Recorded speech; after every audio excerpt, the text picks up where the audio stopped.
Olá, pessoal! Bem-vindos a mais um programa Fé e Ciência.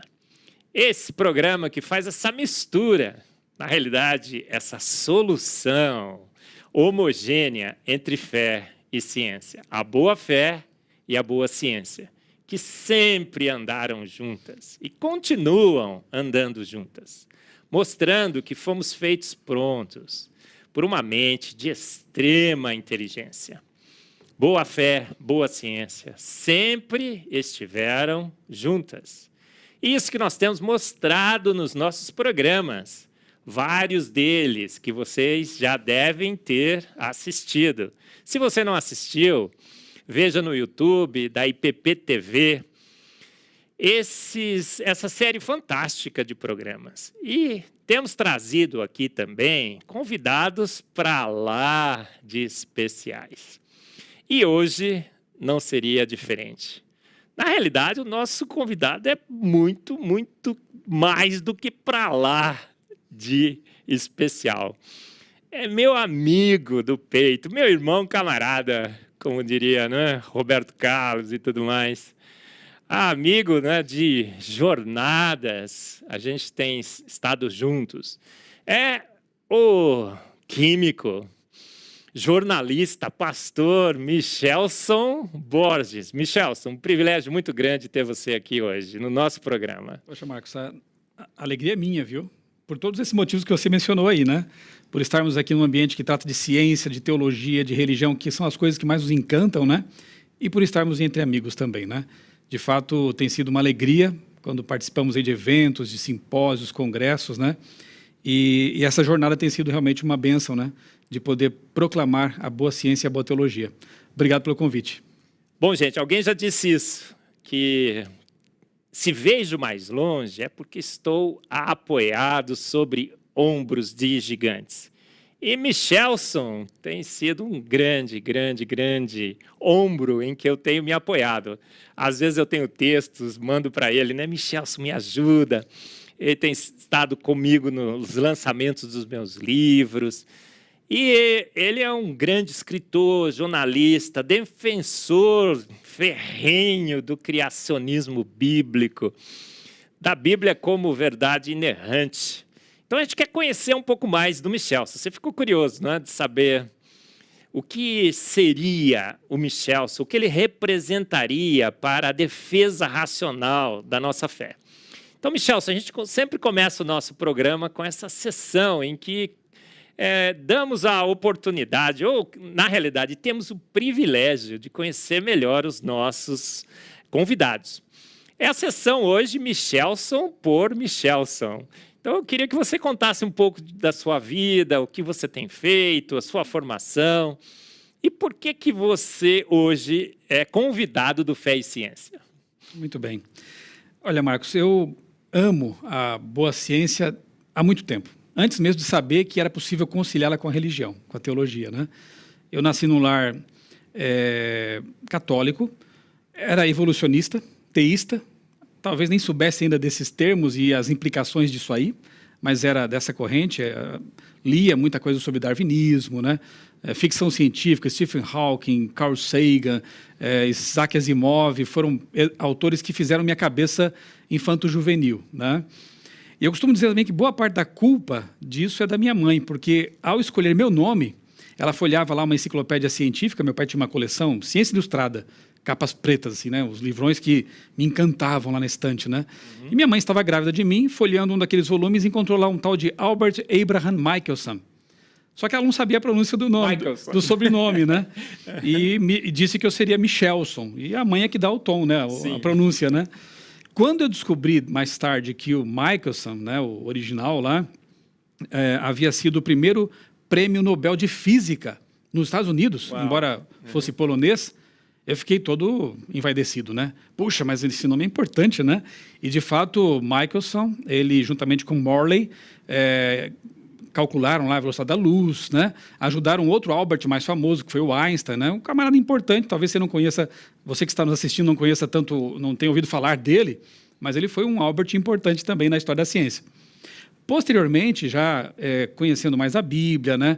Quando já me tornei aí um evangélico protestante, adventista, eu descobri que Michel vem de Michael, né, no hebraico, Miguel, um dos nomes, um dos títulos de Jesus, né, aquele que é como Deus, e vi que son, em inglês, é filho. Então, eu sou filho de Jesus. Uau! Puxa, eu falei, mãe, você acertou em cheio no meu nome. Porque ele une as duas coisas que eu mais amo, né? Coisas, porque pessoas é minha querida esposa Débora e meus filhos e minha família. Mas as coisas que eu mais amo estudar, né, são a teologia e a ciência. Nada é por acaso, Então, né, Michel? eu acho que Deus já estava escolhendo um caminho, traçando um caminho lá desde cedo, né?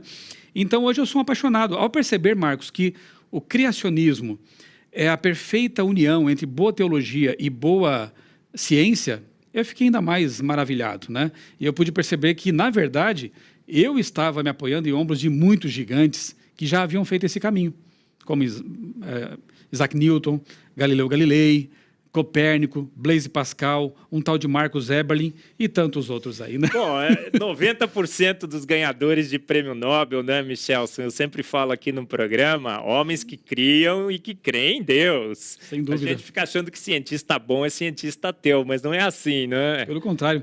E você falou de química, né? Na verdade, nessa tentativa de preparação para ingressar depois numa carreira como talvez biologia ou astronomia, eu cursei química lá na minha cidade natal, Criciúma, Santa Catarina. Era o único curso que tinha assim mais ligado a uma área científica, né? Eu fiz então os 4 anos de química no ensino médio, né? Tinha o 4º ano que era o técnico mesmo. Daí eu fiz, inclusive tem alguma coisinha a ver com a sua própria área, né? Que eu também trabalhei com espectrometria.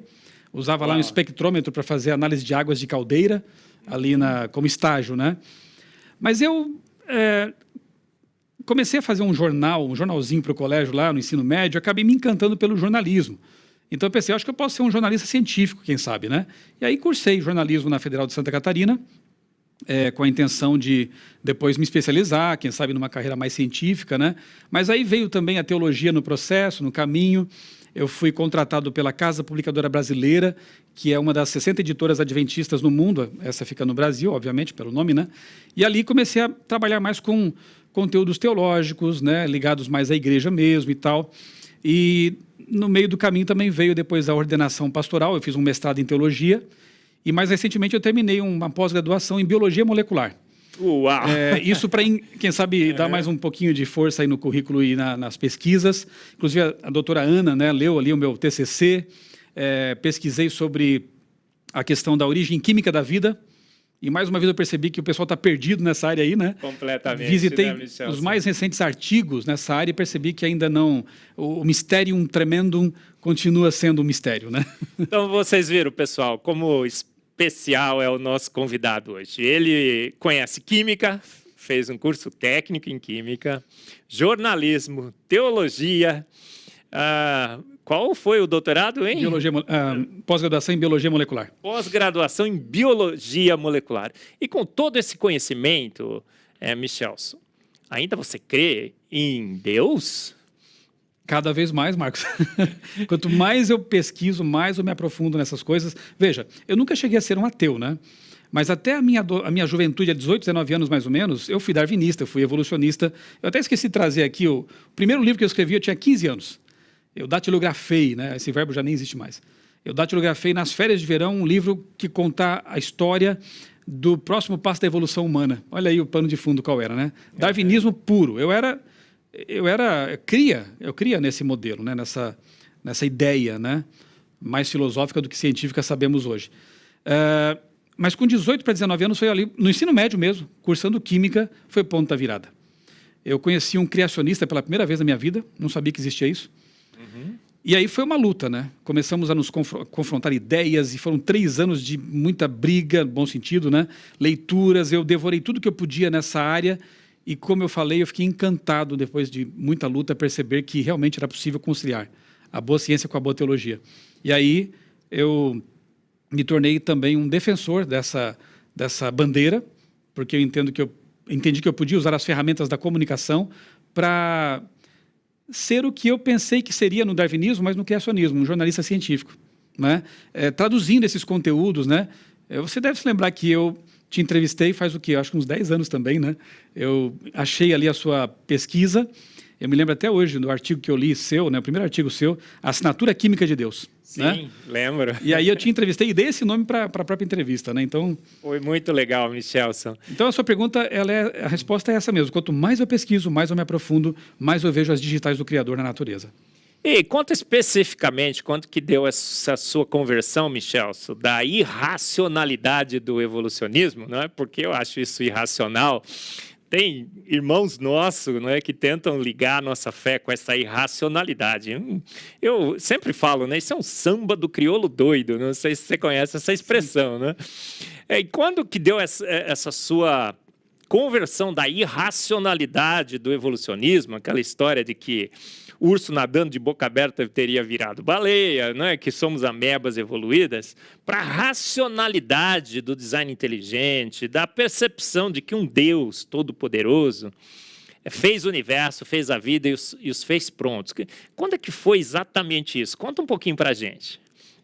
Olha, eu penso assim que Deus ele me permitiu descobrir isso no momento perfeito, né? Num cenário perfeito. Eu trabalhava no laboratório lá, né, como estudante de química, estudando química orgânica, né, e a síntese, né.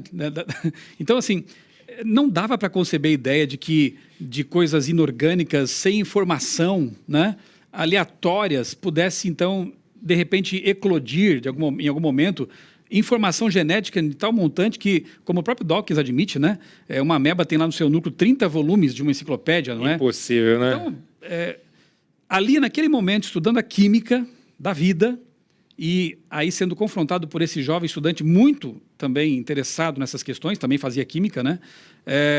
Eu pude perceber que realmente não fazia sentido conceber a ideia de que informação, ordem, organização, a própria tabela periódica, né, Marcos? Uhum. Revela tremenda organização, né? Teria surgido assim de forma aleatória e depois filtrado, o resultado dessas coisas filtrado por seleção natural, né? E mutações aleatórias também, que a gente sabe são deletérias, tendo dado origem a órgãos complexos, novos planos corporais. Isso não acontece simplesmente, né? Então eu vi que realmente a ideia da macroevolução era irracional e só me restava então, depois de estudar e pensar muito a respeito, né, aceitar a proposta de Deus de um design inteligente na criação, né? Depois, algum tempo depois, eu li Michael Behe, né, nosso amigo também, né? Sim. A Caixa Preta de Darwin, né, a primeira edição do livro, né? Agora a Mackenzie relançou, graças a Deus, que obra, né? Muito bem traduzido, por sinal, né? A segunda tradução ficou tremenda. Perfeita, né? O rapaz que traduziu é um ótimo tradutor. Sim, eu conheço. Gente boa. Gente boa.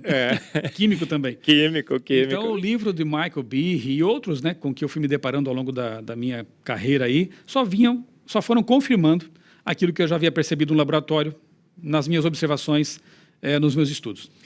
Michelson, Charles McComb, acho que eu cito isso no meu livro, Fomos Planejados, disse isso. A evolução espera que você não saiba química. Então, jovem brasileiro que está nos ouvindo, cristão brasileiro, não se deixe convencer pela evolução, gente.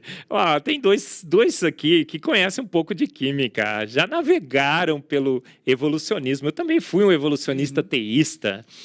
E quando nós estudamos química, não dá para comprar aquela ideia, né, de que uma sopa ácida escaldante venenosa teria surgido ali uma ameba que foi evoluindo até 2 amebas evoluídas. Eu e você aqui, né, Michelson?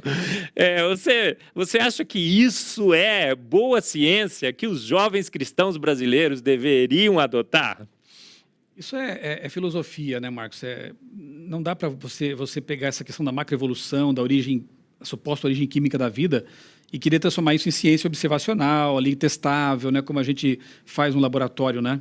Como eu disse, né, na minha pesquisa aí para o TCC da pós, eu pude perceber que os cientistas estão perdidos nessa área, pelo menos, né? Assim, as maiores mentes, as pesquisas mais recentes, os artigos científicos publicados não dão conta desse mistério, né? Podemos discutir aqui por hora a seleção natural, mutações, mas aí já é um tremendo passo posterior àquilo que não está resolvido até hoje. Desde que Urey e Miller tentaram, né? Depois outros após eles, né? Geoquímicos e tudo mais, não conseguiram demonstrar como a vida poderia ter surgido de forma não guiada, né? Não orientada, não inteligente. Tanto e aí essa é esse é o título até do meu trabalho, né, que é o Retorno da Panspermia.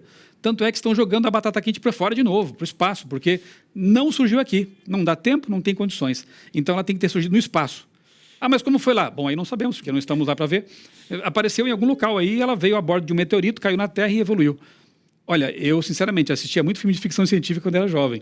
E havia roteiros muito melhores do que esse. Olha, se você não aceitar a nossa palavra, né, Michelson, a palavra do pastor, jornalista, químico, biólogo molecular, Michelson, e nem a minha, eu vou colocar aqui, o Lucas vai colocar aqui um link para algumas palestras do James Tour. Você deve conhecê-lo. Sem dúvida. Gente, o James Tour, ele tem um índice H de 174, já deve ter subido um pouco nas últimas semanas. Isso significa que ele é um dos mais respeitados pesquisadores no mundo, um químico orgânico sintético. E ele tem uma série de palestras, porque ele foi desafiado, onde ele discute a evolução química. Gente, não há a menor chance daquilo lá ser verdade, né, Michel? Eu assisti uma palestra dele ministrada lá na Universidade de Andrews, né, nos Estados Unidos, uma universidade adventista, tremenda, né? E ele vai desmontando bloco por bloco essa ideia da evolução química da vida, né? E é um dos top, né, na área. Um dos maiores cientistas da atualidade. James Tour. James Tour. E não tem só palestra sobre evolução química, tem testemunhos de vida, onde ele fala que ele é um cristão, né, que entregou a sua vida a Cristo. Lindo. Que reconhece haver um Deus. Gente, um pouco de ciência te afasta de Deus, muito te aproxima. Não é assim, Michel? Tem outros exemplos também que a gente pode citar aqui, né? Um que ainda não é criacionista, né? Talvez esteja a caminho, mas ele foi diretor do projeto Genoma. 10 anos mapeando o genoma humano, né? E era ateu, evolucionista ferrenho ali, né? E depois desse tempo todo estudando o genoma, o DNA, a molécula da vida, ele aceita o fato de que há um Deus que escreveu, né, essa linguagem bioquímica ali, né? É o Collins, né? Francis Collins. Eu digo que ele está no processo de conversão, ali, né? Está evoluindo. Está evoluindo, né? No bom sentido. Ele era evolucionista teísta, e logo ele vai ser teísta. E temos o exemplo do Anthony Flew, que era tido como o maior filósofo ateu do século XX, né? Ele defendeu o ateísmo por muito tempo, em papers, em teses e textos e tudo mais, ensinando isso. Mas no fim da vida ele teve a honestidade intelectual, a humildade de reconsiderar tudo aquilo que ele havia ensinado e criado. Escreveu um livro, né, Michel? Eu não trouxe aqui, mas o livro dele é fantástico. Um ateu garante Deus existe. Deus existe. Muito bom.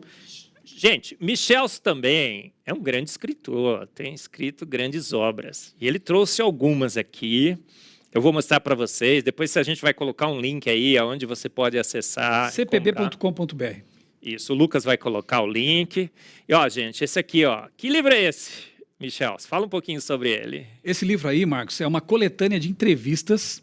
Deixa eu contar rapidamente a história desse livro. Isso, né? Segura aí. Okay. Aí. Em 2002, a revista Galileu, uma revista secular aqui de divulgação científica popular no Brasil, ela publicou pela primeira vez, se eu não me engano, porque eu tenho estudado esse assunto do criacionismo e do design inteligente na mídia, né, em nosso país, já faz aí uns 20 anos. E eu acho que foi em 2002, pela primeira vez, que foi capa de uma revista secular o assunto do criacionismo. E nessa matéria eles diziam assim, olha, os criacionistas são especialistas autoproclamados, como se não houvesse criacionistas com formação acadêmica sólida. Eu fiquei muito indignado com isso. Eu enviei para eles um e-mail, né, longo na época, dizendo, olha, vocês cometeram uma leviandade ao falar isso aí e tal, por isso. Eles me convidaram, primeira vez que eu tive uma reação assim, né, direta, né, uma resposta, porque eu escrevia para vários jornais e revistas, né, e ignoravam, né. Eles responderam, olha, queremos que você venha aqui participar de um chat conosco aqui em São Paulo, onde estamos aqui, né, nosso estúdio aqui da Globo. Eu assim, bom, interessante, vamos lá, né. Eu fiquei meio preocupado, também me senti um Davizinho, né, diante do Golias, né. Sim. Mas eu orei, eu pensei, bom, se a porta se abriu, eu vou encarar esse desafio, né? Só que no meio do caminho, entre Tatuí e aqui, são 150 quilômetros, tocou o telefone e me disseram assim, olha, o chat vai ser cancelado. Mas o que houve? Houve um problema aqui nos nossos servidores e não vai dar para fazer. Que estranho, né? Coincidência. Só que o detalhe é que 2 semanas depois, minha fotinho estava lá no site ainda, com a data, o horário do chat, eu até printei e guardo até hoje como prova isso aí, né? E nenhuma explicação, Marcos. de que, na verdade, eles tinham cancelado e não eu tinha amarelado, como parecia, né? Aí mandei mais e-mails, liguei. Lembro de mim? Aquele chat vai acontecer? Nada. Assim, peraí, então eu vou fazer o que eu posso fazer. Vou escrever um livro. Eu reuni 12 apóstolos, 12 cientistas. Pensei assim, né? Vou reunir 12 cientistas, incluindo Michael Behe, é um dos meus entrevistados aqui. Na época ele foi muito solícito também, me concedeu a entrevista. Dr. Rodrigo Silva, que é doutor em arqueologia clássica pela USP. Tem aqui o professor Orlando Ritter, uma sumidade, né, nessa área de educação, de criacionismo no Brasil. Tem aqui, na época eu não te conhecia, senão você também estaria aqui, na galeria, né? Tem a gente aqui de matemática, física, biologia, todos com doutorado e pós-doutorado. A todos eles eu perguntei, claro, perguntei coisas relacionadas com a área deles, mas perguntei a mesma coisa para todos. Por que você é criacionista? E como você acha que como você entende que sua área de pesquisa favorece a ideia de um Deus criador, como está na Bíblia? Publiquei o livro, creio, mandei para Galileu, para os editores, e pensei, a minha parte eu fiz. Lavei as mãos. Mas foi bom, né? Porque rendeu um livro, que é um testemunho. 12 pesquisadores falam sobre ciência e religião. Gente, é isso, olha. Cientista bom é cientista que crê em Deus. Os números mostram isso. 90% dos ganhadores de prêmio Nobel, homens que têm feito a diferença. A ciência tem Deus como seu autor e consumador. As grandes universidades do mundo, não é? As melhores universidades brasileiras. Harvard era um pastor. Né? Sim, John Harvard. Olha, as melhores universidades brasileiras, aqui em São Paulo, a Universidade Presbiteriana Mackenzie, o NASP, que estão ali, né, brigando em primeiro lugar. Uma boa briga, né? É uma boa briga, né? Ó, agora a gente vai falar rapidinho, tem esse outro aqui, A História da Vida. O que é isso? Esse aí, Marcos, foi o primeiro livro criacionista que eu publiquei. Vamos de novo, isso. E ele eu agrupei nesse livro os principais argumentos que me fizeram deixar o darwinismo e abraçar o criacionismo. Tá ali. Eu diria que é uma boa introdução ao criacionismo. Esse aqui, ó. Esse é uma ficção. Um amigo e eu criamos a história, né? O Denis Cruz. Seria a história da vida em forma de ficção. Ele tem personagens, uma trama, para deixar mais leve para os leitores, quem sabe jovens, adolescentes, né? Ficou bem legal a historinha do físico nuclear ateu. Ateu. Né? E a história... Expedição Galápagos. Expedição Galápagos. Que é isso? Eu criei uma história para crianças com base na minha ida a Galápagos. Fui 2 vezes já ao arquipélago lá pesquisar. Eu costumo dizer assim, que eu vi o que Darwin viu, mas não concluí o que ele concluiu. Eu vi as iguanas, eu vi os tentilhões, viajei de ilha para ilha e pude perceber que, de fato, lá existe variação entre as espécies, né? Você tem iguanas negras numa ilha, você tem iguanas amareladas numa outra ilha, os tentilhões têm variação de bicos, de coloração, mas você vê só tentilhões, só iguanas. As iguanas dali são como as iguanas do continente, entendeu? Entendi. O que Darwin fez foi extrapolar para milhões de anos supostos, né? E aí ele pensou, bom, se houve variação pequena aqui em pouco tempo, se a Terra tiver milhões de anos, então a variação será grande. Mas isso não é ciência, isso é extrapolação com base numa observação pontual. Eu vi as mesmas coisas, mas concluí que Deus dotou as criaturas com um certo grau de variabilidade para se adaptar aos habitats, ao mundo pós-diluviano, né? Enfim, mas isso o criacionismo acomoda muito bem. Seleção natural, né? Isolamento geográfico, né? Não precisamos apelar para essas coisas fictícias como milhões de anos, bilhões de anos e coisas assim que Darwin acomodou as observações porque tinha lido Charles Lyell também antes, né? Que é aquele camarada que propôs os bilhões de anos para a Terra e para a vida, enfim, né? Então, esse livro ele traz as minhas observações lá em Galápagos. E o último, esse aqui, é o mais recente, né, Michelson? Sim, sim. Esse na verdade, foi meu TCC de jornalismo, né? Que eu depois aprimorei, acrescentei informações e eu procurei contar essa epopeia, né, da chegada do Adventismo ao Brasil. Mas, Michelson, você também é um youtuber, não é? A gente tenta, né, Marcos? Sim, você tem um canal. Fala sobre esse canal. O Lucas vai colocar seu canal aqui. Ok. É o canal Michelson Borges, né? Já tem uns 10 anos e ali eu costumo falar sobre vários temas. Claro que mais sobre aquilo que me encanta, né? É a Bíblia. Eu tenho ali pregações, tenho ali palestras, estudos da Bíblia, mas também muito sobre criacionismo, ciência e religião, né? Entrevisto pessoas ali, já marcamos uma, né, com você também. Sim. Aí nós vamos inverter os papéis, né? Falar aí sobre a sua vida, sobre a sua carreira, também sua mudança, né? Então, é isso aí. Meu canal existe ali para ser uma junção entre fé e ciência. Você ganhou uma placa do YouTube recentemente. Qual foi? Pois é. Demorou um tempinho, né? A placa dos 100 mil ali, né? O canal, graças a Deus, já está com 275 mil agora, né? Mas a placa dos 100 mil chegou e eu atribuo isso, logicamente, a Deus e com muita gratidão também aos meus inscritos, às pessoas que apoiam esse trabalho. A gente estava na TDI Brasil, né? Nós perdemos o nosso primeiro canal porque a gente não consegue acessar mais e fizemos um novo. E a gente ficou todo mundo contente com os 1.000 inscritos. A Ana Maria, o Saulo, a Yasmin, todo fazendo a maior campanha. O Carlos, né, com TDI Flash e tudo mais. 1.000. Agora 2.000. 75. 200. A Ana foi uma das entrevistadas, inclusive. Agora, Marcos, esse é um trabalho voluntário que eu faço, né? O canal, a atuação nas redes sociais. O meu trabalho mesmo é como editor da revista Vida e Saúde. É a revista mais antiga de divulgação científica em saúde no Brasil. Existe desde 1939. Então, eu tenho hoje o privilégio de ser... Já tivemos vários editores ao longo da história, né, dessa revista, eu sou o editor dela. Nada mais importante com essa pandemia do que uma revista de vida e saúde, não é? E saúde preventiva, né? Medicina preventiva, que é bem interessante. Bom, gente, você viu que essa sessão foi longa, porque... Foi só a introdução, né? Porque o nosso convidado tem uma longa história, uma influência muito grande, não é? No meio adventista no Brasil, o meio evangélico, o meio da defesa racional da nossa fé. É uma jornada difícil, a gente é desqualificado com todos os adjetivos aí que você possa imaginar, mas vale a pena, não vale, Michelson? Vale a pena defender que um Deus soberano, onipotente, onipresente, onisciente, fez a terra e o universo pelo poder da sua palavra? Vale, Marcos, porque, olha, acho que foi Aristóteles, né, que disse isso, ou Sócrates, um desses ali, que falou que nós temos que seguir a verdade, leve aonde levar, né?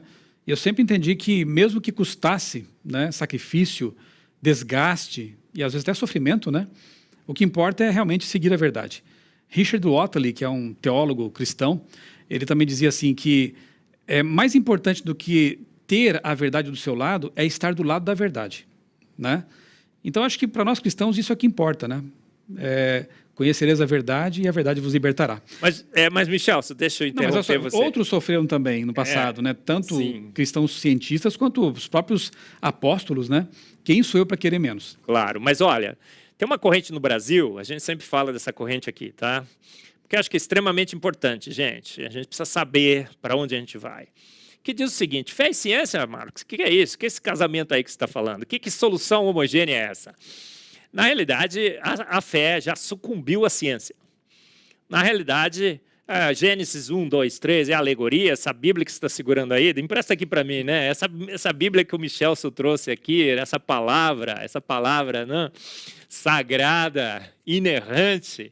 Os seus 3 primeiros capítulos, na realidade, é a alegoria, gente. Michelson, você é meu irmão de fé, camarada. Alegoria, na realidade, isso daí é uma historinha que foi contada, que talvez, né, para ilustrar e tal, né? Tem o mundo perdido de Adão e Eva, que mistura mitologia e tudo mais. Lançam isso pelo Brasil como se fosse ciência, e nós somos hereges, nós somos perdidos. A gente está defendendo aqui que é literal, que Deus criou, pelo poder da sua palavra, uma terra que foi a vida em 6 dias e tudo mais. Michelson, olha aí para a câmera e fala para os jovens cristãos brasileiros, o que você acha dessa posição de falar que a Bíblia temos que nos render à ciência de homens? Não, Deus não participou do processo, ele deu a partida, ficou olhando, quando tinha 10.000 humanoides aí, ele soprou seu fôlego da vida, e aí o Imago Dei, aí olha, até grandes, olha, outro dia, infelizmente, né, um dos grandes, William Craig lançou um livro dizendo Em Busca do Adão Histórico, onde ele sucumbe a essa corrente também. O Craig é muito bom quando defende a questão da ressurreição, né, dos argumentos para a ressurreição. Agora, realmente, quando ele envereda por esse, que não é a especialidade dele, né, questão da origem, da criação e tudo mais, infelizmente ele adota uma versão evoteísta. Né? Não, baseado no que você conhece, olha, vocês viram que nós temos um convidado aqui para lá, de conhecedor do assunto. O que é que você acha do evolucionismo teísta, Michelson? Ou, como alguns preferem, né? Criacionismo evolucionário, alguma coisa assim. Ou evoteísmo, né, para sintetizar. Sim, né? Variações do mesmo tema. Eu vou usar uma frase que você tem usado e de vez em quando eu repito e falo a fonte. É péssima ciência com péssima teologia. Mais ou menos isso que você fala, né? Com péssima filosofia. E com péssima filosofia. Então, veja só. Na verdade, Marcos, para a pessoa ser coerente e honesta, ela precisa adotar uma de duas visões. Ou ela é uma evolucionista ateia, naturalista, aí é coerente, né? Eu posso discordar... Errada, mas coerente. Eu posso discordar das bases desse pensamento e de tudo, né, nesse pensamento, mas é coerente. Filosoficamente coerente. Ou criacionista bíblica. Qualquer outra coisa no meio desse espectro aí, né? Nessa, entre 7 e 14, né? 0 e 14, não dá. Então, antes de mostrar o que eu tenho aqui, esse fóssil aqui para vocês, a gente dá um close aí na tela. Veja, se eu quiser ser biblicamente coerente, eu tenho que aceitar... se eu quiser ser um cristão coerente, eu tenho que aceitar aquilo que o fundador do cristianismo disse. Cristo. Que para nós cristãos é mais do que apenas um ensinador, um profeta. Para nós ele é Deus, né? No princípio era o verbo estava com Deus e o verbo era Deus. Para nós Jesus é o Criador, né? Uhum. Há muitos textos que nos dão suporte para essa ideia de que ele é o alfa e o ômega, né? É o Pai da eternidade, como Isaías já o havia anunciado, né? Em Isaías 8, 9. Então, Jesus, que para nós é Deus, se referiu a Adão e Eva como personagens literais. Eu fico com ele. Para ele é a autoridade máxima, é o meu mestre. Eu também. Né? Ele se referiu a Adão e Eva como personagens literais. Ele é o segundo Adão, inclusive. Paulo aplica isso teologicamente. Jesus se referiu a Jonas como literal e compara até a sua permanência na sepultura com os dias que Jonas ficou na barriga do peixe. Aliás, Billy Graham dizia assim, né, que se eu creio na Bíblia e no Deus da Bíblia, mesmo que dissesse assim, que Jonas engoliu um grande peixe, eu cria. Eu acreditaria. Eu também. Porque para quem crê que Deus criou todo o universo, qualquer outro milagre é pequeno. Diz que, olha, poxa, Deus parou o sol lá, né? Portanto, o universo entraria em colapso. Para Deus parar o sol é fácil. Para o seu Deus, como no meu Deus, parar o sol é facinho, Michel? Claro que sim, né? Estacionar a Terra com campos de inércia, enfim. Hoje a gente consegue até entender algumas coisas, mas o Deus que está por trás disso é poderosíssimo para conseguir ele usa forças e então, tem controle ressuscitar de forças, alguém, né? curar alguém, né? Criar... Veja, eu, com todo respeito a esse líder religioso mundial, mas certa vez o líder da maior religião cristã do mundo disse assim, Deus não é um mágico com uma varinha de condão para fazer as coisas como estão em Gênesis. Eu penso o seguinte, que o meu Deus, se quisesse criar a vida na Terra em 6 segundos, em 6 milésimos, ele faria. Mas ele soberanamente escolheu fazer em 6 dias, de 24 horas. Qual o problema? E a mesma Bíblia que diz que isso aconteceu, diz que no fim, Deus vai recriar este mundo. Mas se eu não creio que ele é capaz de criar, eu também terei dúvidas quanto à recriação. Né? Se eu não creio que a árvore da vida que está ali em Gênesis foi perdida por causa do pecado, por que eu vou crer que no Apocalipse, que menciona de novo a árvore da vida, é uma promessa real? Então as coisas se conectam, né? Se eu não creio que o pecado... Veja, se como dizem os evoteístas, a vida existiu antes de Adão e Eva existirem, né? Foi evoluindo, Deus criou a primeira célula, que, digamos assim, o primeiro ser vivo lá. E ele foi evoluindo por processos evolucionistas, né? Darwinianos. Chega um momento que ali ele vê um casal de hominídeos interessante e coloca uma alma dentro deles. Temos aí já 2 erros teológicos complicados, não vou entrar nesse mérito agora aqui. Mas então, se Adão e Eva foram hominídeos evoluídos, a morte já existiu antes deles. Dinossauros morreram, hominídeos morreram. Logo, se não é como diz Gênesis 3, né, que a morte é o fruto do pecado, o salário do pecado é a morte, como diz Paulo, ela passa a ser um elemento inerente da criação de Deus. E aí o próprio caráter de Deus começa a ser colocado em prova, né, em xeque. Mas peraí, se Deus é capaz de criar a morte e a vida, a doença, o terrível processo de seleção natural, somente os mais bem adaptados àquele meio podem sobreviver, os outros que fiquem para trás... Eu não aceito esse Deus, mas eu creio num Deus que diz que até os passarinhos dele ele cuida. Até dos passarinhos ele cuida. Eu creio num Deus que diz, cuidem dos desfavorecidos, dos mais fracos, dos que são sofredores, oprimidos. Não deixem para trás essas pessoas, cuidem delas, né? Dos pequeninos ao reino dos céus. Então, para que eu creia na coerência da Bíblia, eu preciso aceitar o relato como está. O dilúvio Jesus vinculou, né, o dilúvio com escatologicamente falando, com os sinais que antecedem a vinda dele, a segunda vinda dele. Se o dilúvio foi um evento mitológico, a vinda dele também é. Se o dilúvio não foi global, cada vez que houvesse uma enchentezinha em qualquer lugar, Deus estaria mentindo, porque o arco que ele colocou no céu era um sinal, um lembrete de que nunca mais aconteceria um dilúvio global. Marcos, eu estive no Ceará, pesquisando com um grupo de criacionistas, né? Ali tínhamos paleontólogos, geólogos, né? Não sei se dá para ver aqui mais perto, perfeitamente. Né? Isso aqui é um fóssil de um peixe, né? Dá para ver a textura, as escamas, né? Eu trouxe isso para apresentar em palestras, eu tenho autorização, tenho um documento, né, para exibir esse material aqui. Só que o detalhe é que esse peixe aqui, marinho, ele foi escavado 500 quilômetros de distância do mar, numa região agreste, lá em Santana do Araripe. Nós estivemos lá escavando naquela região, né? Você encontra ali crustáceos, insetos também e tal, né? Aquela vasta região já foi mar. Tem uma música, né? O sertão vai virar mar. Já virou. Já virou, já foi, né? Já foi, né? E o detalhe é que a metade dos sedimentos continentais é de origem marinha, né? A gente encontra fósseis de animais marinhos em todo o planeta, né? Há muitas evidências, no meu livro História da Vida eu falo disso, num capítulo inteiro, de que houve um dilúvio global. Então, é como diz o apóstolo Pedro, né? Veja, é um pescador, mas olha, né, a sabedoria, né? Estejam prontos, é 2 Pedro 3,15, estejam prontos para dar a razão da fé, da esperança que vocês têm, mas façam isso com mansidão. Ele vincula, é o teu programa aqui, Marcos, né? Pedro vincula a esperança ou a fé com a razão, né? A ciência, o pensamento racional, né? Então nós temos a Bíblia como nossa regra de fé e prática, a Bíblia infalível, temos, mas graças a Deus a nossa fé não é amparada num vazio, né? Nós temos muitas evidências, muitas mesmo, né?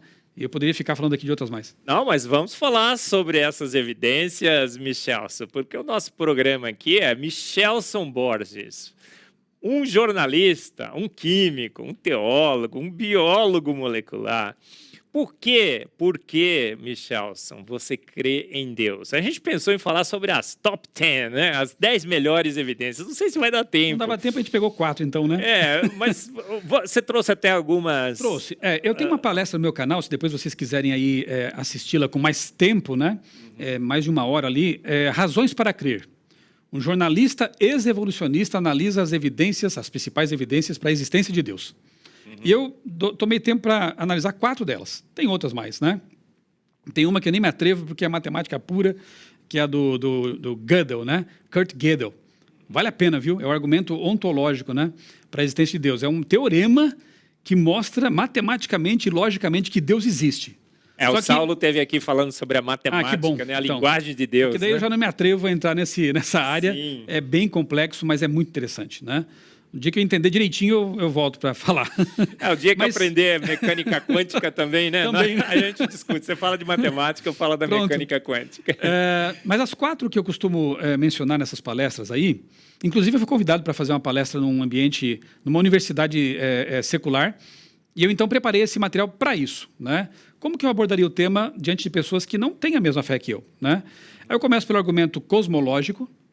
E aí, nesse ponto, Craig, né, e outros mais, o Strobel, admiro muito, né, o Lee Strobel, que é um jornalista investigativo que de ateu passou a ser também um cristão, em certa medida até criacionista também, tem uma história muito bonita. The Case of Christ, né, tem um livro dele em português que foi... esqueci o título em português, mas enfim, Lee Strobel.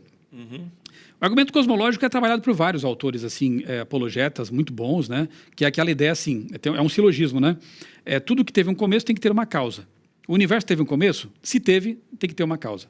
Resumindo, a maior parte dos cientistas hoje entende, né, que o universo teve um começo, né? O nome que dão para isso não vem ao caso aqui agora, mas entendem que o tempo, o espaço e a matéria tiveram um começo. O próprio Einstein teve que mudar de ideia com base nas suas próprias pesquisas e seus cálculos, né? Ele que achava que o universo era eterno, teve que reconsiderar. Teve um começo. Bom, se teve um começo, tem que ter uma causa. Que causa é essa? Né? Essa primeira causa aí, é a primeira tela que eu quero mostrar, né? Sim. É a primeira causa não causada. Que o Isaac Newton, depois eu vou citar um trechinho aqui desse livro, olha como a gente está em boa companhia, né, Marcos? Olha aqui, com certeza. Tem muita gente que estuda física, mas não sabe que Newton escreveu mais sobre teologia do que sobre ciência em si, né? Do que sobre física, ótica, as áreas que ele pesquisou, né? Olha aqui, as profecias do Apocalipse e o livro Daniel, Sir Isaac Newton, né? Tremendo livro, muito interessante, né? Uma leitura que vale a pena. Depois eu vou citar aqui um trechinho. Então, Newton chamava de Pantocrator essa primeira causa, né? Que é o Todo-Poderoso. Mas antes de falar de teologia, de Deus e Bíblia, analisemos só assim do ponto de vista mais filosófico, né? Essa primeira causa não causada tem que ser todo-poderosa. Nós sabemos, né, Marcos, que o universo é vastíssimo. Tem muita energia, muita matéria. Só a Via Láctea, né, tem 100 bilhões, estima-se, né? 100 bilhões de estrelas. E são bilhões de galáxias. Então é muita matéria, muita energia, né? É muita química e física envolvida nesse universo, tudo né? Colorido, né? Fantástico, nebulosas, extremamente bem organizado, um desperdício de beleza em toda a beleza que... Toda poderosa, exibida e exagerada. É o que eu sempre falo, né, Michel? Deus é exibido mesmo, né? E para nós, né? Uma beleza que encanta os olhos humanos, né? Culpa nossa, né? Nossa fé é menor que um grão de mostarda. Então tem que ser todo poderosa, não pode ser uma outra causa, né? Tem que ser inteligente por quê? Porque o universo não só existe, é vasto, como ele funciona. Então, daqui a pouco eu vou citar um trecho de uma revista insuspeita, né, para vocês, que fala justamente, tem uma admissão sincera do fato de que o universo foi tunado, regulado para existir como existe, né? E nós estudamos as constantes, né? As leis que regem a realidade, né? Elas foram reguladas precisamente para que o universo funcione. Então, é uma causa inteligente, né? Tem que ser uma causa imaterial, além do espaço e eterna, porque ele cria o tempo, o espaço e a matéria. Então, é uma causa transcendente. Além... Existia antes, então não poderia... Existia antes, até é estranho dizer antes do tempo, né? Mas, enfim, né? Ele é eterno. E ele dá o start ao tempo, o start ao espaço, esse tecido, né, que está aí vinculado, né? E também a matéria, obviamente. Então, ele transcende tudo isso. E tem que ser uma causa pessoal, porque somente uma pessoa pode escolher fazer tudo isso. Uma energia não pode pensar, escolher e né, decidir criar um espaço-tempo, um universo, tempo, espaço, matéria.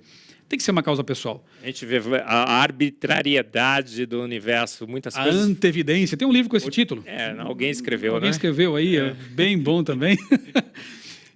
E, curiosamente, Marcos, mesmo sem abrir a Bíblia nesse momento, a gente chega à mesmíssima causa que na Bíblia é apresentada como sendo todo-poderosa, inteligente, material, além do espaço, além da matéria, eterna e pessoal. No princípio, criou Deus, os céus e a terra. Quem é esse Deus? Ele é apresentado ao longo das Escrituras como sendo uma pessoa. Triuno, né? Mas pessoas. São pessoas. Pensam, se alegram, choram, se entristecem, né? Todo-poderoso, onipotente, onisciente, enfim, esse Exibido, é o Deus da Bíblia. Exagerado. Então, quando a gente analisa o argumento cosmológico, né, de que tudo que teve um começo tem que ter uma causa, e o universo teve um começo, portanto tem que ter uma causa, e quando a gente se aproxima dessa causa primeira não causada, a gente chega por outro caminho mais longo. A Bíblia é um atalho. Olha, filhos, está aqui, está aqui. Ela já afirma de cara, no princípio criou Deus, os céus e a terra. Essa é a verdade básica. Mas se você quiser tomar um caminho mais longo, como disse alguém, não lembro quem foi, acho que foi Robert Jastrow, um astrônomo cristão, ele disse assim que todo mundo está escalando a montanha da verdade, né? O detalhe é que quando os cientistas chegam lá em cima, eles encontram um grupo de teólogos batendo papo fazia tempo já. Esperando eles chegarem. Esperando eles chegarem. Então todo mundo quer saber o que é a verdade. E eu entendo que os cientistas têm essa motivação também, não importa de que corrente sejam. Alguns tomam caminhos mais longos, né? Mas o importante é que chegam a essa conclusão, né? Esse é o argumento cosmológico. Essa é a citação que eu aqui me referi, né? Revista super interessante, especial, 29 coisas que não fazem sentido. Uma revista secular, frequentemente critica o cristianismo, a Bíblia e tudo mais. É bem ácida, inclusive. Bem ácida, mas nessa edição aqui, eles tropeçaram na verdade. Tropeçaram na verdade. Como dizia o Churchill, né? Winston Churchill. Algumas pessoas tropeçam na verdade, se levantam e fazem de conta que nada aconteceu.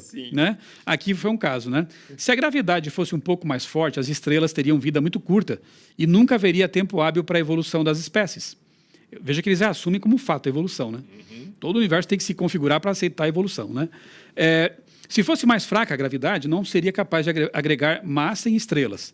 E a atração mútua entre elétrons e prótons? Se fosse diferente do que não existiriam átomos estáveis. São parâmetros que, devidamente ajustados, tornaram o universo um lugar habitável. A pergunta que não quer calar, olha só como estão chegando perto. Deus está querendo abrir a porta e eles vão botar o pé. Quem ou o que fez essa tunagem ou regulagem do cosmos lá no começo de todas as coisas? Não é a pergunta mais importante? Sim. Mas o que você acha que vem no parágrafo seguinte aqui, Marcos? Multiverso, deve ser essas Mudam, essas desesperações, né? Mudam de assunto, eles mudam de assunto completamente, né? Uma explicação desesperada. Eles rasparam, né? Chegaram ali, relaram, como dizem alguns, né? Na verdade, mas deram as costas. Duros na queda. Porque não querem se comprometer, talvez, com o Criador, né? Não querem admitir alguma coisa assim, enfim, né? É uma pena, né? Mas, enfim, de qualquer forma, aqui nós vemos uma admissão. Como o artigo que serviu de mote para meu TCC da pós, um artigo publicado na revista Biophysics, uma das mais importantes revistas mundiais de biofísica e biologia molecular. E ali, os autores do artigo, um deles é Dennis Noble, se eu não me engano, dizem assim: todos os cenários propostos para a origem da vida, quimicamente falando, na Terra, deram em fracassos deprimentes. Eu posso ter errado uma ou outra palavrinha, mas até decorei esse parágrafo. É bem por aí. Por isso, a volta da panspermia. Porque eles sabem disso, eles sabem que o universo revela ordem, propósito, planejamento, mas não querem admitir de onde vem essa ordem. Quem é a fonte de informações, quem é o designer que revela o design. Aí tem que partir para outras explicações, né? Jogar o problema para o espaço. É a batata quente, né? Não consegue lidar com isso, joga para fora. Mas aí você tem que explicar, teria que explicar a origem da vida nesse planeta, né? O problema continua. Né? Continua.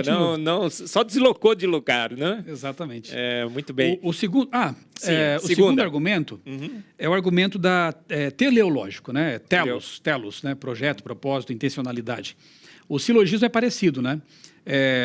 Tudo que tem um projeto tem que ter um projetista, né? A vida foi projetada, então ela tem que ter um projetista. É mais ou menos essa ideia, né?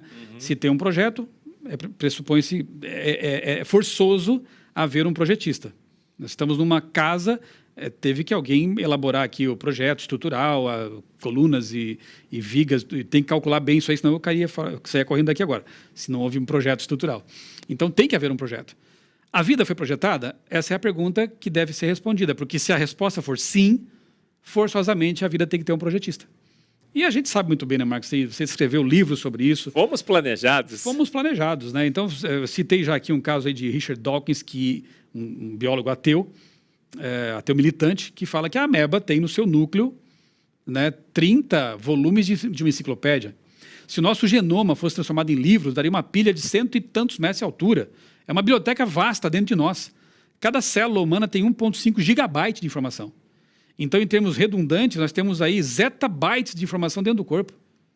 As quinesinas, que a gente tanto aprecia, né? São o mascotinho do design inteligente, né? É o flagelo bacteriano e a quinesina, para mim. A quinesina é fantástica. Né? Robôs, motores, nanomáquinas. Nanomáquinas moleculares, né? Assim, microscópicas.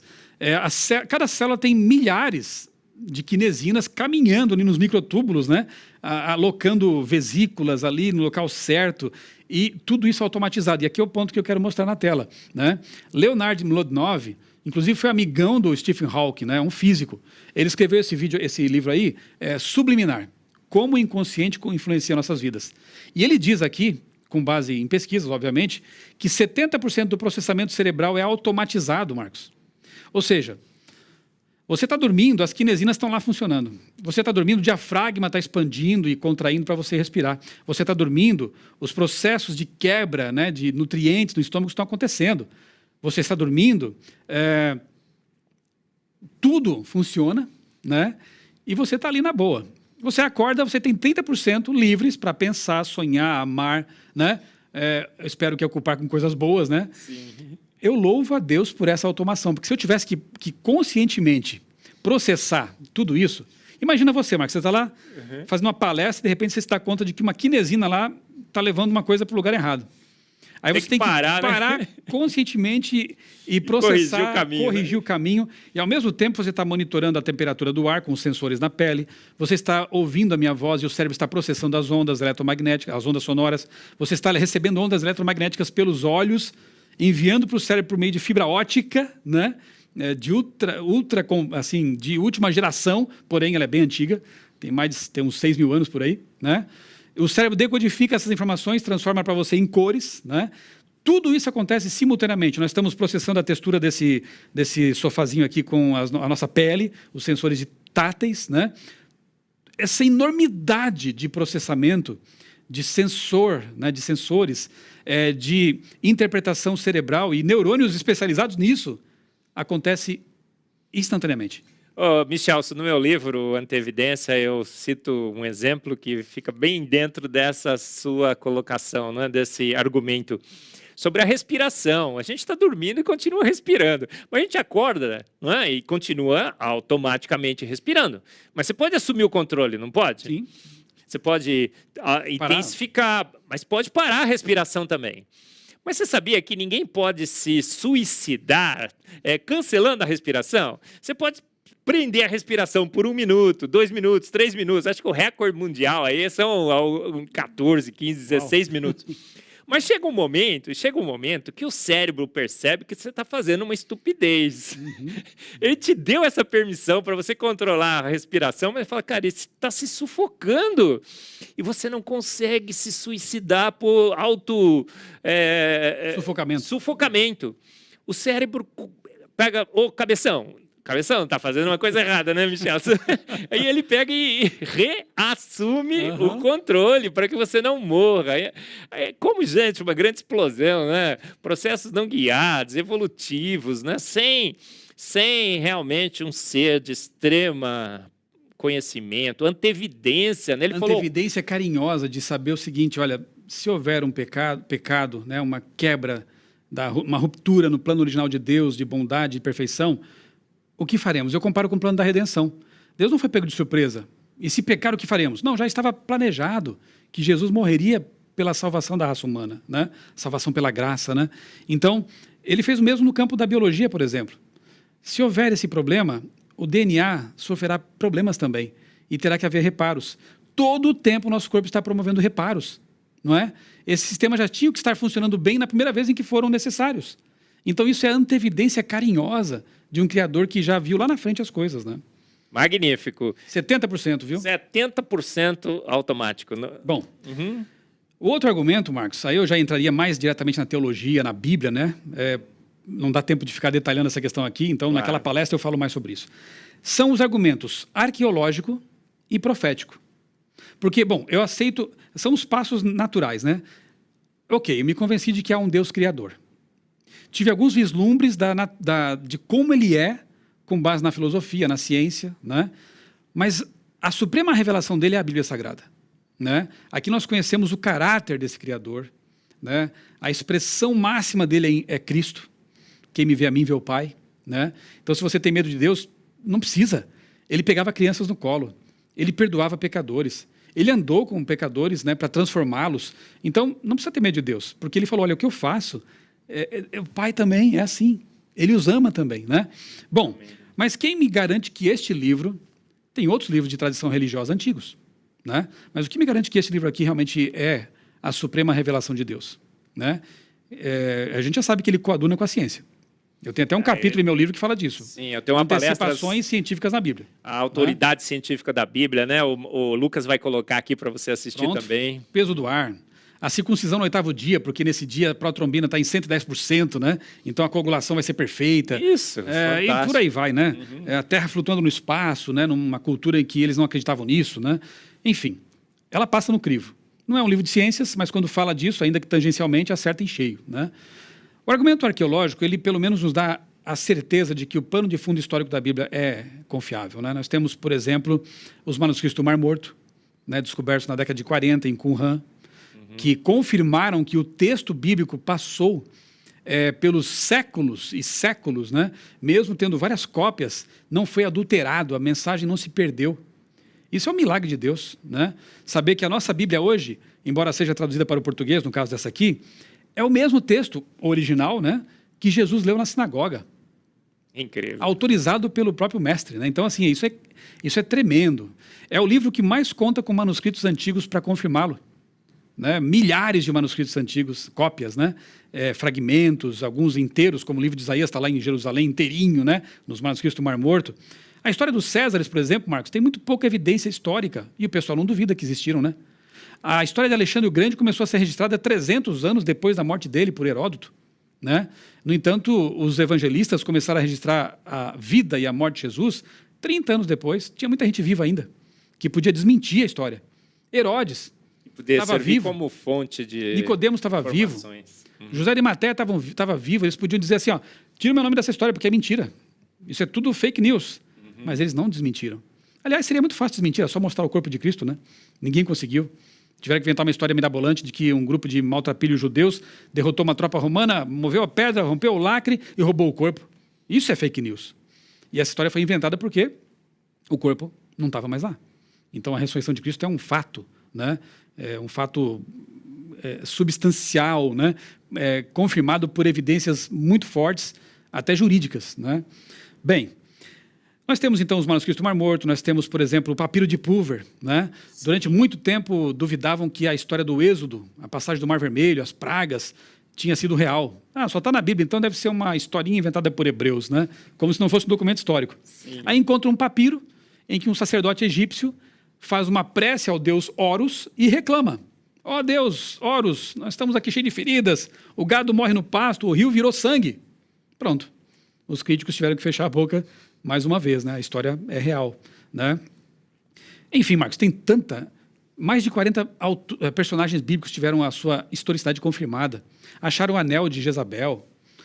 Davi nunca existiu. E se existiu, era um líder de uma gangue lá antiga, né? Naqueles tempos lá. Acharam o palácio dele. Foi rei. Rainha de Sabá. Isso é na Etiópia, né? Isso deve ser uma história que inventaram aí para tornar os judeus globalistas e tal. Nada disso. O palácio dela foi descoberto na Etiópia. Rainha de Sabá. Mas, Michel, deixa eu fazer essa pergunta que o nosso tempo está acabando e agora eu pensei. Você tem editor de uma revista, né? Ciência e... Vida e Saúde. Vida e Saúde.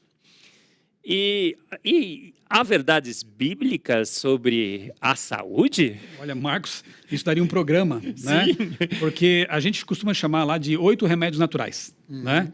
Que é água, luz solar, exercício físico, repouso, né? Confiança em Deus, respiração. Tudo isso os hebreus aprenderam no deserto. Porque no Egito a medicina era misturar sangue de morcego com dente de burro triturado lá, né?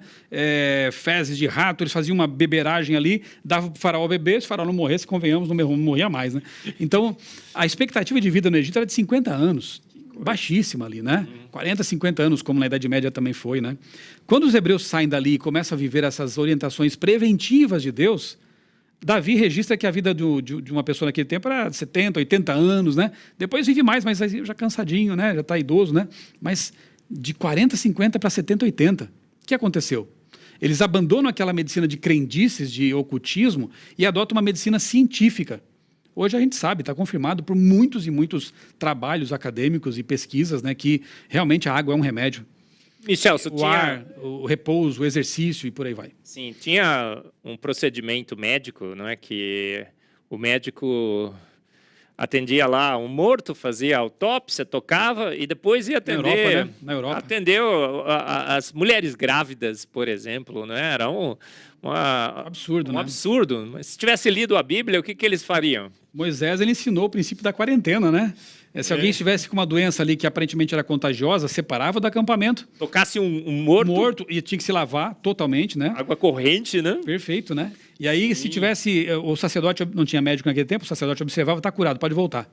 Isso é quarentena. Muitas vidas seriam salvas durante a peste bubônica negra na Europa, que dizimou 1/3 da Europa, né? O sangue, né? A Bíblia diz que o sangue, a vida é o sangue. Aí o pessoal fazia sangramento, né? Sangria, né? Tirava o sangue porque achava que o sangue era a fonte da doença. Acho que foi um presidente americano, George... Não lembro o nome. Washington, mas, de fato, eles praticavam a sangria e era um absurdo, né? A pessoa já estava ali fraca, né? E aí eles tiravam calomelano, né? Uns remédios matadores naqueles tempos, né? Sendo que a Bíblia não traz nada disso, né? Se você ler as recomendações dietéticas da Bíblia, né? Enfatizando uma dieta natural, né? Enfatizando esses 8 remédios naturais, você vê que hoje é o que se prescreve, né? Não tem novidade nenhuma. Isso já tem milhares de anos de existência, né? Gente, um papo super mega legal. Falta o argumento profético, né, Marcos? Fala aí, olha, você tem um minutinho, então. Um minutinho, deixa eu mostrar só uma coisa, então. Isso. Aqui, ó. Quando você lê ali em Isaías, né, o anúncio de que Ciro seria o libertador do povo de Israel, já fica estranho porque era um rei pagão, né, dos persas, né? Como é que Ciro vai ser o libertador, né? O meu libertador? Mas o pior, ou o melhor, né, é que o nome de Ciro é citado na Bíblia textualmente em Isaías 200 anos quase antes dele nascer. Tanto que quando leram para ele ficou admirado, ele fez exatamente o que tinha que fazer. Está aí nas escrituras, o meu nome está aí, eu vou fazer isso. E aí Ciro liberta o povo de Israel daqueles 70 anos de cativeiro lá, né? E manda escrever num jornal da época, que é o cilindro aqui, isso aqui está no Museu Britânico de Londres, ele manda escrever num cilindro, né, escrita ali, acho que cuneiforme, né, daquele tempo lá, o seguinte, ó, descoberto nas ruínas de Babilônia, atual Iraque, em 1879. Eu, Ciro, devolvi para esses santuários que se encontram do outro lado do rio Tigre e que se encontram em ruínas, era o caso de Jerusalém e do templo, por um longo período de tempo, as imagens que costumavam habitar nos templos, né? No caso de Israel não tinha imagem, mas tinha os copos sagrados, né? Os móveis do santuário, né? E os estabeleci como santuários permanentes. Eu também juntei todos os seus habitantes e os fiz retornar para suas habitações. Profecia feita 200 anos antes, cumprida no tempo certo, na história, e confirmada por um achado extra-bíblico. Esse aqui é só um, tem outros mais. Incrível, gente. Olha, está chegando no final o nosso programa. Michel passou super rapidinho, foi um papo magnífico.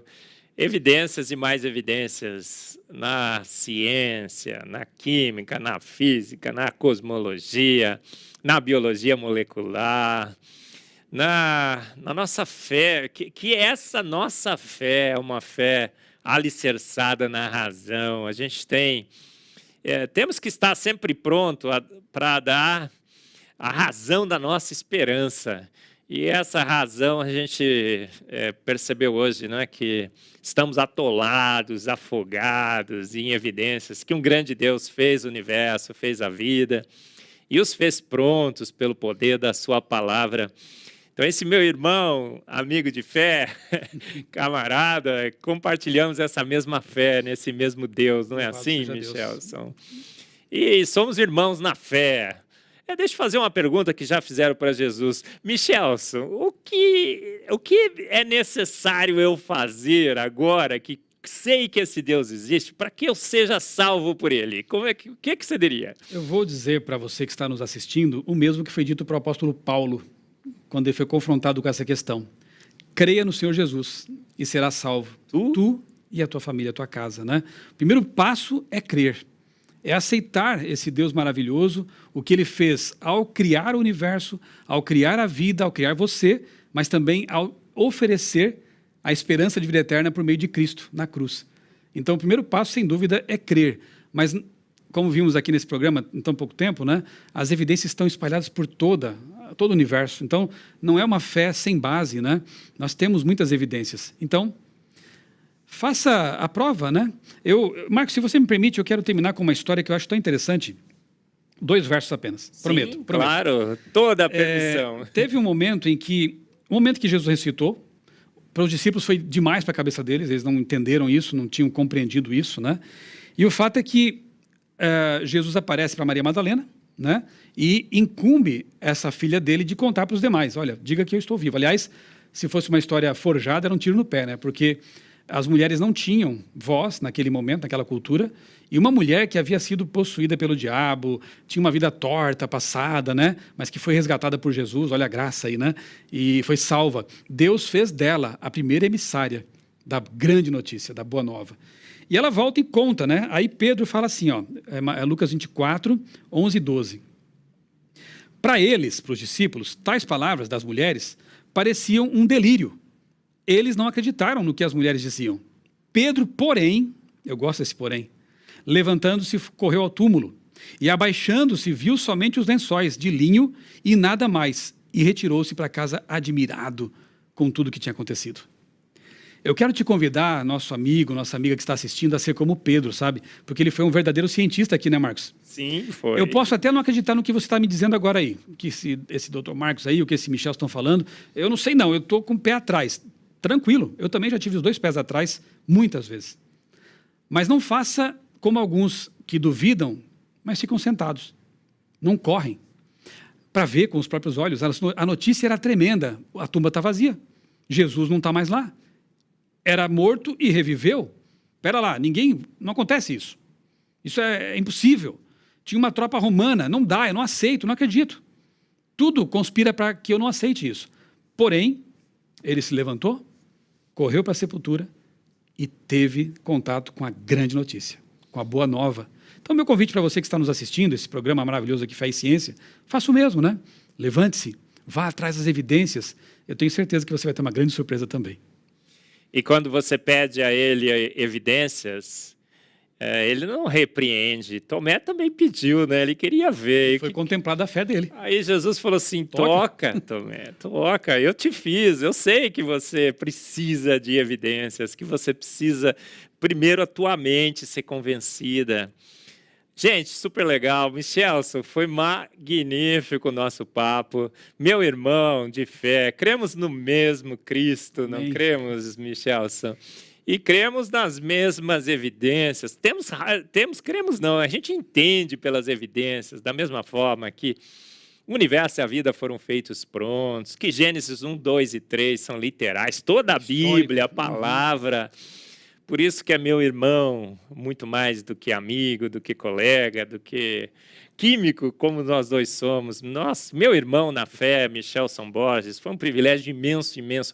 Suas palavrinhas finais, porque a gente só tem 1 segundo. Vamos lá, Michelson. Marcos, minhas palavras finais são de gratidão por me convidar, né, a estar aqui. Gratidão também pelo seu ministério, né? Você é um cientista, mas como outros no passado, né, já estamos aqui. Acabei nem lendo o texto aqui, né, mas aqui Newton ele fala que a autoridade dos profetas é divina. Ele cria nos profetas, na Bíblia Sagrada, né? Por isso que eu digo que a gente está em boa companhia, né, em ombros gigantes apoiados. Então eu agradeço, né, pelo o convite, agradeço o companheirismo. É sempre um grande privilégio estar nos eventos em que você está, acompanhar a sua trajetória, né? Vocês talvez conheçam um pouco do Marcos, mas ele está aqui mais como entrevistador, nem sempre está sendo, aqui não é entrevistado, né? Mas realmente é um cientista de peso, né? É um dos mais citados, né, entre os cientistas do Brasil e respeitado internacionalmente, um cristão literal, que crê em Adão e Eva, né, na Bíblia Sagrada como a palavra revelada de Deus. Então, existem pessoas assim, sim, e muitas, né? Muitas mesmo. Que Deus te ajude a encontrar também o seu caminho. Ele está ali disposto a dar as evidências, como disse o Marcos aqui, né? Toque, busque, né? Os fósseis estão aí, as estrelas estão lá, o DNA está aqui, né? O campo de pesquisa, o livro aberto à pesquisa está aí à disposição para os sinceros, aqueles que querem realmente encontrar a verdade. Uma vez que você encontre, ela o liberta. Você gostou, não gostou? Então assista várias e várias vezes esse programa, assista os programas anteriores, os próximos. Temos grandes convidados também chegando aí. Rodrigo Silva. Grande amigo também, arqueólogo. Ricardo Marques falando sobre mimetismo e camuflagem.